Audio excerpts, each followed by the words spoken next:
Okay, let's start. So we know that we may want to use the simple mean, which is x bar, to estimate the population mean mu. Okay, this happens when we are done with the sampling and collect values for x bar. So we know that given that x bar is, let's say, 960, mu should be somewhat be close to x bar. We know that. So we're going to claim that if we really need to give one number to do the estimation, we would claim mu to be 960. Okay, this is called point estimation because we give a point. Of course, there are a lot of drawbacks of doing point estimation.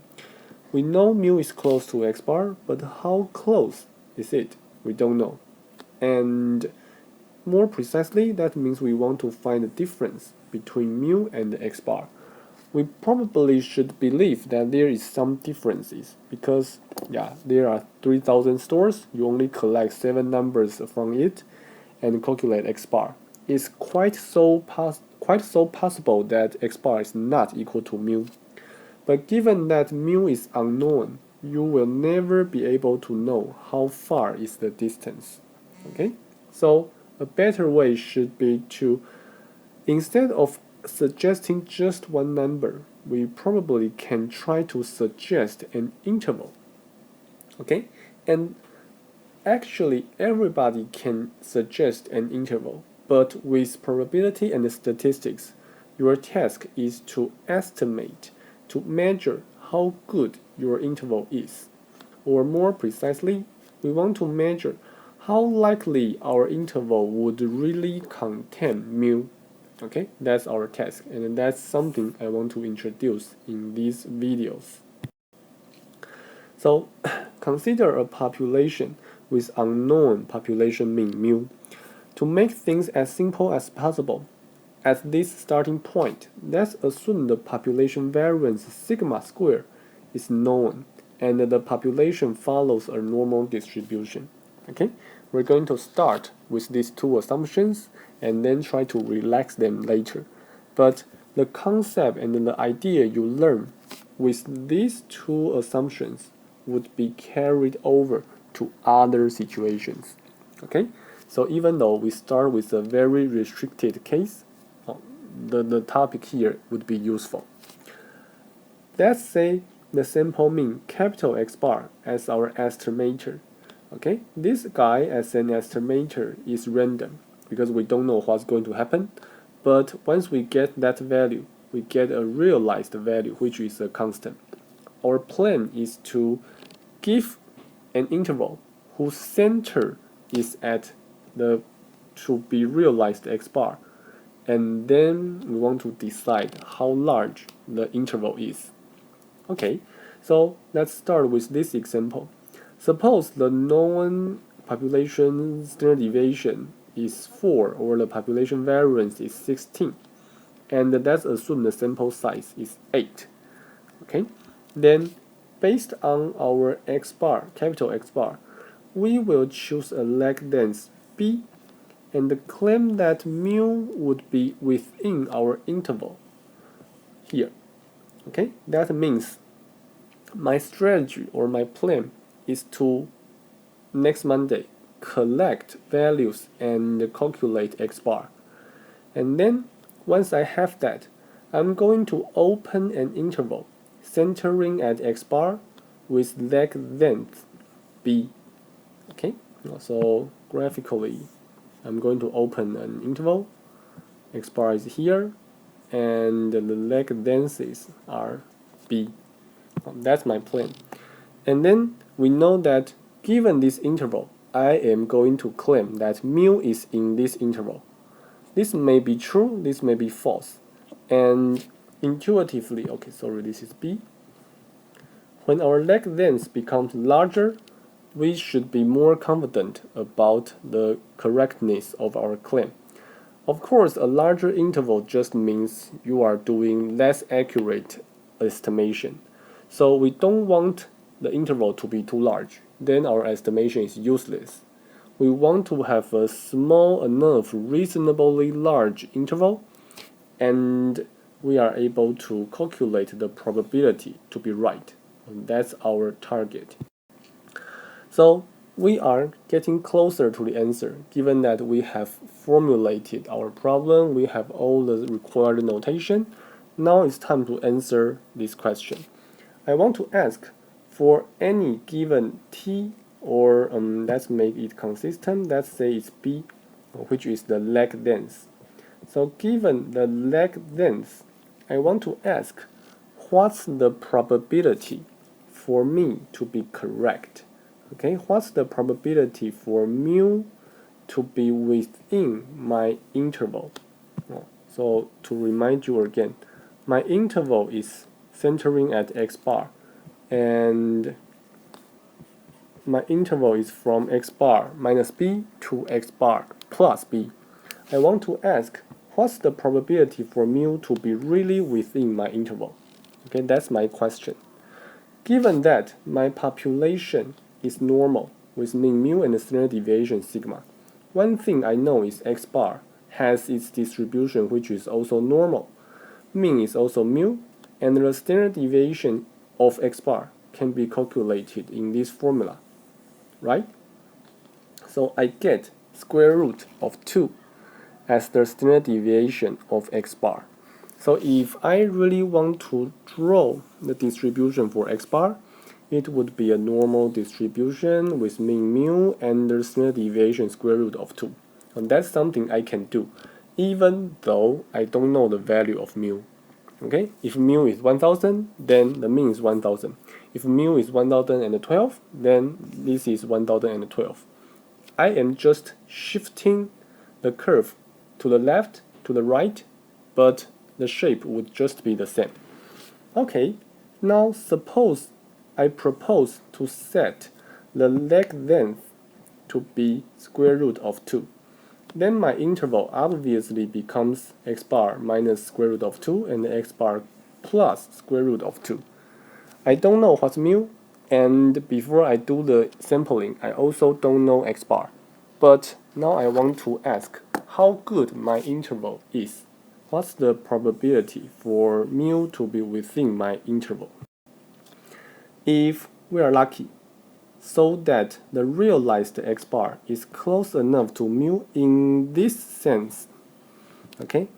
X bar is close enough to mu so that the interval includes mu, then we are done, we are happy, we are right, our claim is right. Or if unluckily our x bar is too far from mu, okay, which means the interval does not contain mu, then it's bad, our claim is wrong. Okay, so if you look at this graph, carefully, you would realize that we need x bar to contain mu. We need our interval to be containing mu. Okay, that just means we need our x bar to be within one leg length from mu. We need our x bar to be within this particular interval, or we need our x bar to be within mu minus square root of 2 to mu plus square root of 2. If our x bar is here, then we are right. The interval would really contain mu. If we are here or here, then we are wrong. X bar, the interval will not contain mu. Okay, so basically we want to calculate what's the probability for our random x bar to be here. What's the probability for our random x bar to be within square root of 2 from the population mean? This is actually solvable, right? This is actually something can be calculated. I don't care about what's the value of mu.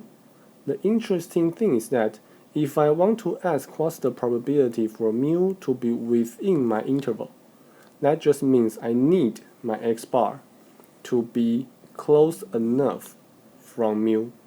Okay, I need my x bar to be close enough from mu, or because my leg length is set to be square root of 2, then I know the probability for my x bar to be within square root of 2 from mu can be calculated.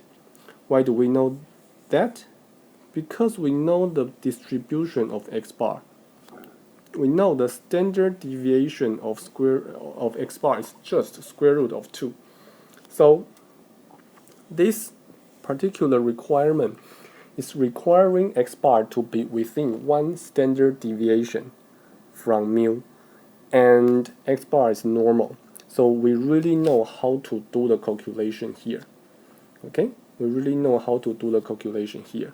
Or in graphs, we are asking about the probability for x bar to be within this particular range. Okay? This is normal. So we really have all those software, all those functions that can be used to do the calculation and find the probability for x bar to be here. Okay, something we can do. So this is the probability for a normal random variable to be within one standard deviation from its mean. We know how to do this calculation because we have studied sampling distribution. We have studied the normal distribution, right? So then everything follows. As long as we know how to do the conversion, then we're fine. So a very quick short summary. Given any realized value x bar, what we are going to do is to use x bar as our center and use a pre-specified leg length to open an interval so that we hope the interval would cover mu. It may or may not cover mu, but the good part is as long as we do this, we know the probability for covering mu is exactly 68%. Okay? And if you think about this more carefully, you realize that this probability has nothing to do with your x bar. Okay? Now, it doesn't matter whether in the next day you get 960 or 920, it doesn't matter. As long as you follow this plan to calculate x bar and then use this leg length, then the probability will be there. This probability is only related to what? To your leg length. And another thing, your sample size. Okay? If you go back to check, you would realize that the sample size affects your standard deviation of your sample mean. And your leg length, of course, decides the definition of lucky. Okay? So that's why you only need to know these two things to be able to calculate this probability.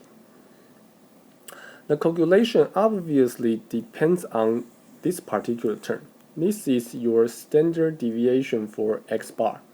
Standard deviation for x bar. Because we know this is square root of 2 in the previous example, so that we can do all the calculations. So because this quantity is so useful, we're going to call it the standard error of the estimation. The standard error of the estimation. So starting from today, when you say sigma, that's the standard deviation of your population. When you say sigma over square root of sigma over square root of n, that's the standard deviation of your sample mean.